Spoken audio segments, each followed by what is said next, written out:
রোনালদোই কি তবে পর্তুগাল দলের আসল বোঝা, যাকে মাঠ থেকে বের করলে অনায়াসে ম্যাচ জিতে ফেলে দল? সেই CR7ই কি এবার মাঝপথে ডুবিয়ে দেবেন পর্তুগালের বিশ্বজয়ের স্বপ্ন?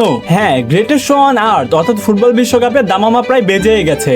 ঠিক এই মরণ বাঁচনের মুহূর্তে পর্তুগাল শিবিরে বেজে উঠেছে এক মহাবিপদের সাইরেন। আর এই চরম উদ্বেগের নেপথ্যে আর কেউ নন, স্বয়ং ফুটবল ইতিহাসের অন্যতম সেরা মহাতারকা ক্রিশ্চিয়ানো রোনালদো।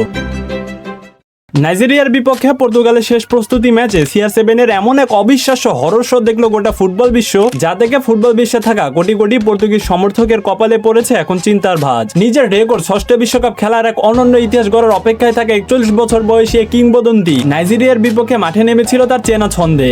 আর এরপরে ম্যাচ শুরুর থেকে সতীর্থরা তাকে দিয়ে গোল করানোর জন্য একের পর এক সুবর্ণ সুযোগ একদম থালায় সাজিয়ে দিচ্ছিলেন, কিন্তু গোলমুখে দাঁড়িয়ে অবিশ্বাস্য সব সহজ সুযোগ নষ্টের এক মহড়া দিলেন আন্তর্জাতিক ফুটবলের এই সর্বোচ্চ গোলদাতা। সদ্য শেষ হওয়া মৌসুমে সৌদি প্রো লিগে আল নাসেরের হয়ে 30 ম্যাচে 28 গোল করা এই স্ট্রাইকারকে মাঠের ভেতরে চেনা যাচ্ছিল না তার আসল ছন্দে। বল কন্ট্রোল থেকে শুরু করে পাসিং, কিছু কিছু টাচ দেখে গ্যালারির দর্শকদের চোখ কপালে উঠেছিল। মনে হচ্ছিল এ যেন কোনো অপেশাদার ফুটবলার মাঠে নেমেছে। কিন্তু সবচেয়ে অদ্ভুত এবং ভয়ঙ্কর বিষয় কি জানেন?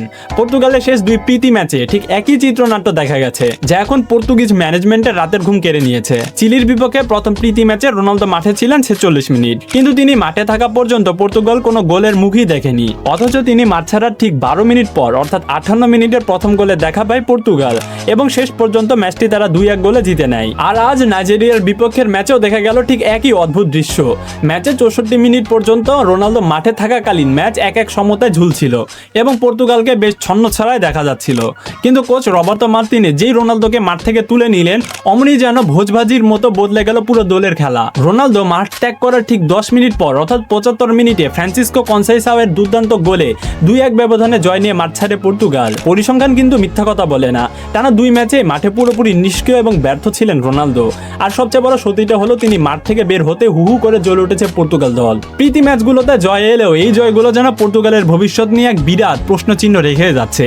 বিশ্বকাপের মতো মেগা টুর্নামেন্টের ঠিক আগ মুহূর্তে দলের প্রধান চালিকা শক্তি ও সেরা খেলোয়াড়ের এমন ভয়াবহ অফর্ম দেখে স্বাভাবিকভাবে চরম আতঙ্কের দিন কাটাচ্ছে পর্তুগাল ভক্তরা। আসন্ন বিশ্বকাপের গ্রুপ কেতে টেক্সাসের মাঠে কঙ্গোর বিপক্ষে ম্যাচ দিয়ে আগামী 17 জুন শুরু হচ্ছে পর্তুগালের বিশ্বজয়ের মিশন, যেখানে গ্রুপ পর্বে তাদের প্রতিপক্ষ হিসেবে আরো ওত পেতে বসে আছে উজবেকিস্তান ও কলম্বিয়ার মতো কঠিন দলগুলো।